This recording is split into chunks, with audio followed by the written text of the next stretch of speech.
All right, so I wanted to do a video of what turbos you can run on a TDI swap or a TDI in general. Basically, there's a lot of different ones you can run. It's kind of confusing at first. Um, I've got these three here to pick from. I've got one more that's on a car if I want, but it's basically you're either going to run a VNT or you're going to run a wastegate. And so the stock one on the ALH basically, and all the TDIs is a different kind of turbo than a wastegate. I guess it has vanes in it, and I think that's where the V comes. And I mean, you can look it up, and it's different than a wastegate where it just has a straight wastegate that opens and controls the boost. But basically, you want to run a VNT 15. That's bone stock on an ALH. This is a wastegate turbo off of an AGR engine code. It's a 1.9. It's basically the same engine as an ALH 1.9 TDI, but it has a wastegate turbo on it instead. So this one bolts right on, the same as this one bolts right on. The only thing you're going to have to do different if you run a wastegate instead of a VNT is change your, I believe it's N75 valve. So the VNT uses one, wastegate uses the other. Plug's the same, still has 3 vacuum hoses. I'm pretty sure it's plumbed the same, but it's not any different as far as this part of it goes. And then what goes along with this is you got to have your ECU tuned for it. So if you're running a wastegate turbo, get your ECU tuned for a wastegate turbo, and it'll take a wastegate N75.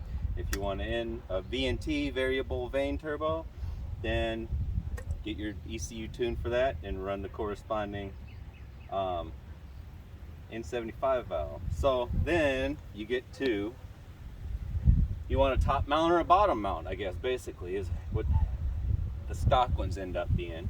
So this is a turbo. It's a Garrett, what is it, T15. It's a real little turbo, but it'll still push 27 pounds of boost and hold together really well and not blow up. It's even more reliable than the stock VNT 15 that came on the ALHs, debatably. I ran this on a 5,000 pound vehicle, and as small as it is, on a stage 2 tune, and it worked great. No high EGTs or anything weird. So I'm putting an ALH into a 92 4Runner this time, and I got to pick my turbo. So bottom mount seems pretty cool. It's stock, it'd be easy. Wastegate's kind of cool just because it's wastegate, a little bit different.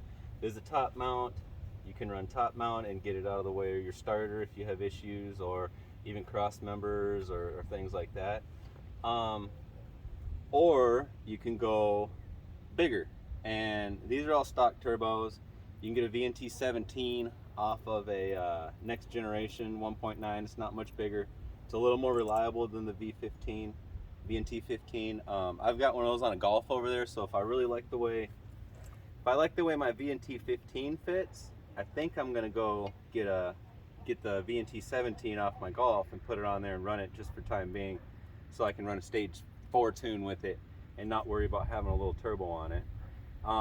If I decide I want a top mount, I'm gonna go with something off a Eurovan that's more current. And that's the cool thing, these bolt patterns haven't changed. You can run different manifolds from, like, I don't even know, 1996 on up to, I mean, I don't know if it's current years, I'm not really good on the current motors, but on up to 2009 or whatever. So it's cool how they keep these flanges, or these the same. So first I'm going to try this top mount, because this truck in particular seems to have a starter gets in the way with the bottom mounts. And I haven't tried any of them yet, but I always want a top mount on it. It'd be kind of cool. So I'm gonna try that out first. Bear with me here while I move this sucker. So I already stabbed my motor. Sitting there kind of waiting for me to figure out what to do next here. There's my top mount.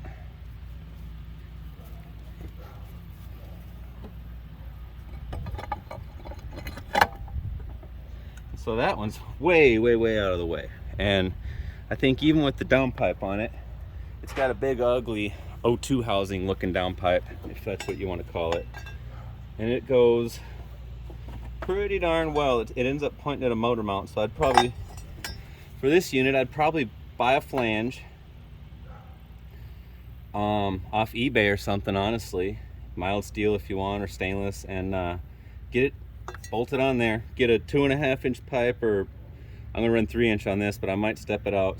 But get a pipe, figure out how to fit it on there for you. If you gotta smash her down a little bit or do something, you make your own downpipe. And then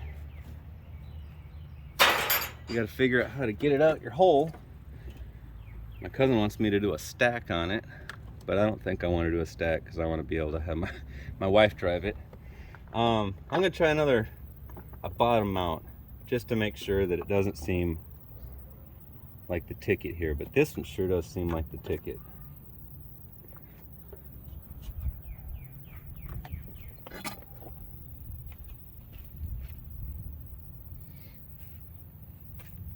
All right, so this is the wastegate from an AGR.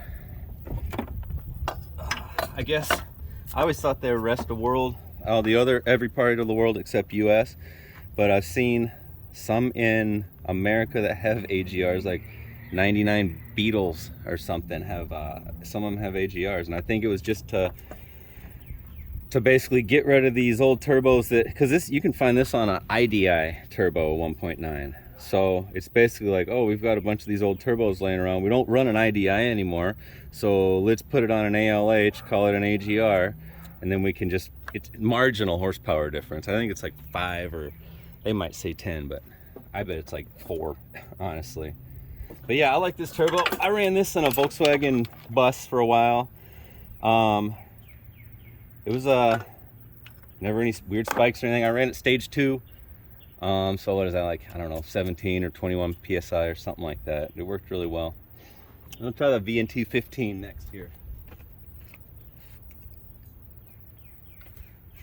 So the difference, the V&T, of course, is supposed to spool faster and get you up into better horsepower and miles per gallon, RPMs and stuff, faster and better and more efficient and all that good stuff. So realistically, a V&T is the way of the current or the future or whatever. It's definitely, wastegates are old style, so they went with V&Ts for a reason as far as I'm concerned. And this one, this work.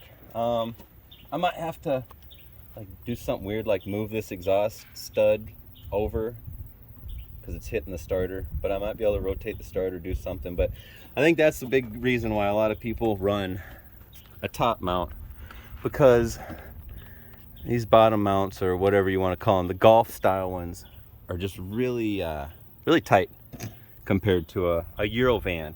And so I think that's the easiest way to figure them too. It's like, you getting a Golf turbo or a Eurovan turbo. And they only made Eurovans in America from like 93, skipped a couple years, and then up to, what are they, 03 or something, or I'm not even sure. But they just kept making them in other parts of the world, and they kept putting top mount turbos on them in other parts of the world. So it's always an option for us. And there's a lot of importers. Keep in mind, overseas, their TDIs are a lot more plentiful, easier to get. So this is if you could mount it upside down on the flange, but that doesn't work.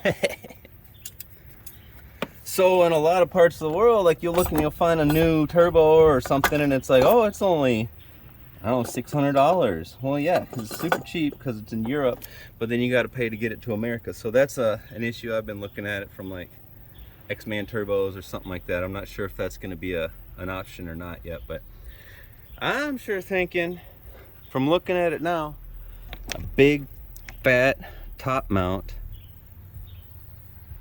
keep my EGTs down, run a stage 4 tune, try to keep cooling out of my, or bubbles out of my coolant, keep on trucking. So this is going to be a pretty sweet project.